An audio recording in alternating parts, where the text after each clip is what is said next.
என கண்பானவர்களே, யார் அவருடைய சாக்கியங்கள், அவருடைய வல்லமையை, அவருடைய மகிமையை தங்களுடைய வாழ்க்கையிலே சுதந்தரிக்க முடியும், கிருபைகளை பெற்றுக்கொள்ள முடியும்?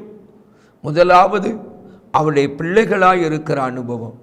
என கண்பானவர்களே, ஒரு தகப்பன் ஒரு ஏழை பிச்சைக்காரன் வந்து கேட்டான். அவனுக்கு 50 ரூபாய் கொடுத்தார். தன் மகன் தன்னிடத்திலே வந்து கேட்டான். அவனுக்கு 10 ரூபாய் கொடுத்தார். இந்த ஏழை பிச்சைக்காரன் பார்த்தான். அந்த மகனை பார்த்து சொன்னான், உங்க அப்பா என்னைத்தான் அதிகம் நேசிக்கிறார் உன்னை காட்டிலும். காரணம், எனக்கு 50 ரூபாய் கொடுத்தார், உனக்கு 10 ரூபாய் தான் கொடுத்தார் என்று சொல்லுகிறான். இப்படி சொன்னா என்ன அர்த்தம்?